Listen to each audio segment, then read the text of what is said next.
I'm here to do another foundation tutorial. Told you I was going to do a lot of them so you can get an idea how they look on me. Now, this is Revlon ColorStay. I had this, been using these for years and years and years. But,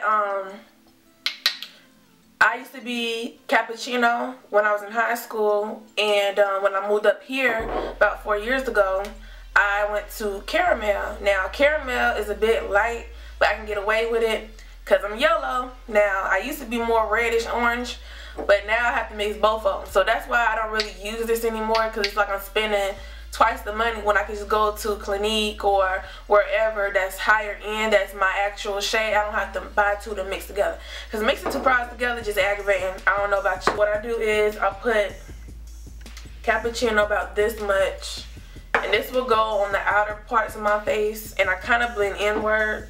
I'm not a professional, so I just do what I do. And then caramel, which is this color. And I use the oil-free kind. I don't use the one for dry skin. And this does have SPF in it, I believe. And it used to be called, correct me if I'm wrong, it used to be called 16-hour wear, right? Or 18. I don't remember it being 24 hours. I remember it used to be like 16 hours or something like that, but I don't remember it being this long. I'm using a stippling brush. As you can see, both colors are different. You can see how caramel does match me, but it's a bit too light, like a half a shade light. And this is just dark. But when I mix them together, it gets a decent consistency. You can see how that is. It's perfect. So that's the only thing that sucks. I hate mixing products together. And this is a very light, shoot, I forgot to put my primer on, but no worries. I like using the Urban Decay Pore Perfecting Primer. I'm just going to put that on my face. Y'all, I'm not like perfect with my makeup. If it gets on there, it gets on there. You can see mixing those two, it turns like a medium yellow undertone. But if you don't mix them right, I don't know what's wrong with my face or what happened with me in this foundation, but it can be very weird, very, very strange. But that's how I mix them two together. And I just put them on as normal. Once again, my mirror is really far, so I may be blotchy because I can't really see.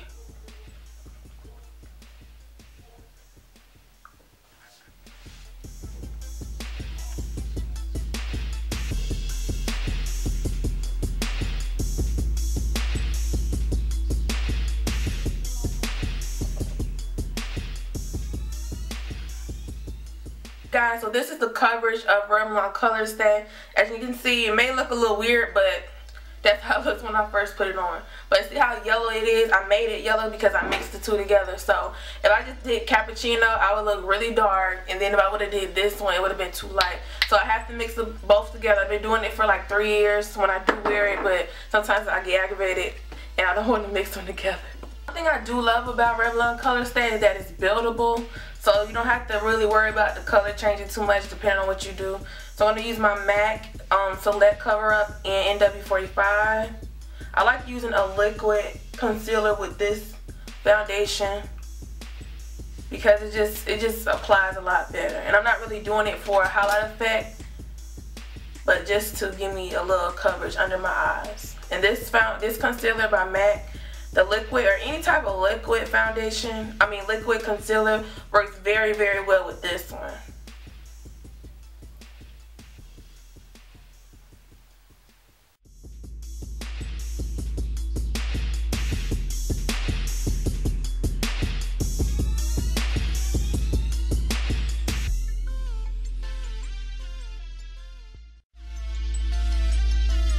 So next I'm just going to take my MAC powder and just brush it across. Like I said, I don't really do it for the coverage. I just do it to set it. Sorry. I just do it to set it. So I'm going to brush this across my face. Since this Revlon can be a very matte foundation, it's super matte, which is a good thing if you're oily. I like to add a little light to my face, so I'll put my Nars Albatross on. It's just a really nice highlight color. And I'll just sweep it on my cheeks. So you see it gave me that glow. And just blend it out. That's all you have to do.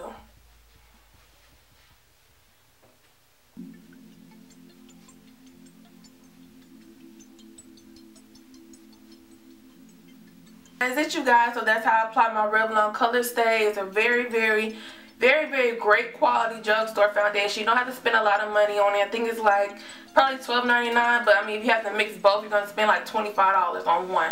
But I mean it's worth it because of the availability of it. You can get it from pretty much anywhere: Walmart, Walgreens, Target, any drugstore. You can find Rite Aid or something. You can always find it. But I mean for $24, my Clinique costs $23. So that's, you get what I'm saying? So that's why I really don't buy it anymore. But it's really good. It's really nice coverage. It lasts all day, and I didn't do anything special to it. I just put my concealer on and the foundation with a little highlight, and that's it. I didn't contour, none of that. So you don't have to be fancy with your makeup. It can still look flawless. You don't have to get it from MAC or anything like that. But here's a close-up on it. It's very yellow, which what I need. See, I just add that Albatross right there. This is expensive, but I had it for a long time now. And look, I have a lot left, like I haven't even used it. So it lasts a long time. You only need a little bit. You do a lot with this, so that's why I bought it. So that's my face. That is it, you all. So I'll have pictures and I'll holler at y'all later.